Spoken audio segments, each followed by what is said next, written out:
That is not acceptable. That is not the way that we are going to make ourselves more secure. We have to bring this war to an end. And so I want to tell everybody here that there's only one way that we're going to change this, because George Bush is not going to change his mind. We've got to change the number of votes that we have in support of a timetable for withdrawal. We got 51 votes in the Senate, but we need 16 more votes for a veto-proof majority. We need a comparable number in the House. So everybody here needs to tell their senator right here in Nevada that isn't supportive of a timetable to change his mind. And people need to tell your congressmen that are not supportive of a timetable to change their mind. Because it's only going to be when the American people make a decision that the situation is intolerable and that we've got to bring our young men and women home, that it's actually going to happen. And I believe that it can happen, but let me say this. If you guys don't convince them, then I promise you, as President of the United States, one of my first tasks will be bringing an end to this war in Iraq. That is something that you can take to the bank.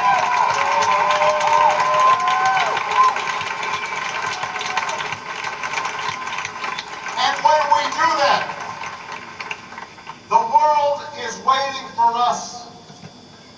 Nevada, I want you to know that as much as you hear folks being disappointed about America around the world, the reason they're disappointed is because they expect more of us. Because they recognize that America has never just led with its military might, but it's led with its values and its ideas.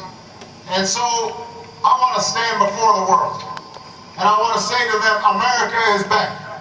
That we want to work with you, not against you on climate change.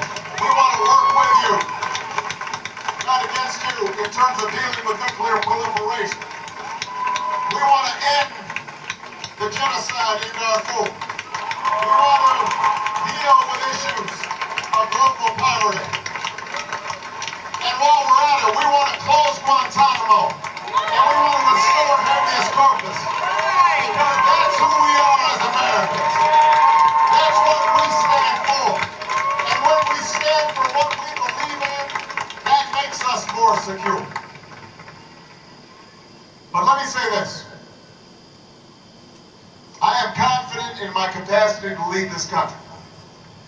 I'm confident in your desire to turn the page, but I can't do it on my own. I can only do it with all of you. I can only do it because you decide that this campaign is a vehicle for your hopes and your dreams. You know, back in March, I attended a celebration that was celebrating the 42nd anniversary of a famous march across the Edmund Pettus Bridge, a day called Bloody Sunday. And what happened on that day was that a handful of marchers decided to set forth on behalf of voting rights, led by John Lewis, who is now a congressman, who was then a young SNCC organizer and college student. And as they approached the bridge, they saw that there were horses and tear gas and billy clubs. And they said to themselves, you know, maybe this is too dangerous, but they went ahead and marched. And suddenly they were beaten, and their eyes were filled up with tear gas. And John Lewis almost died that day, and they staggered back to the church. No doubt some of them feeling as if America couldn't change, that it wasn't possible to end a system that was separate and unequal in the South. But a funny thing happened that day. That same day, millions of people from all across the country watched on television what had taken place. And they said to themselves, that's not who we are. That's not what America stands for. And in the ensuing days, thousands of Americans descended, of every race, of every faith, from every state. They all descended on this tiny town of Selma, Alabama. And they joined in this march, and it became a mighty current that swept aside the horses and the tear gas and the billy clubs, rendered them irrelevant. And they marched all the way to the courthouse steps, and that same year, Voting Rights Act of 1965 was signed into law, ensuring that every single person in this country has a right to vote. And it was a powerful moment for me, standing on that bridge alongside people who had marched 40 years earlier, recognizing that if it hadn't been for the ordinary people, some of them housekeepers, some of them Pullman porters, if it hadn't been for them marching that day, I wouldn't have been a UN. I could have imagined running for the presidency. I was standing in their shoulders.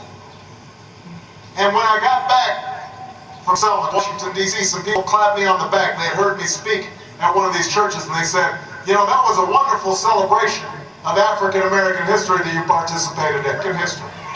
Because at each and every juncture in America, it has change happens. Because millions of voices join together and say, we believe in a better America. We don't just settle for the America that is. We imagine the America that might be.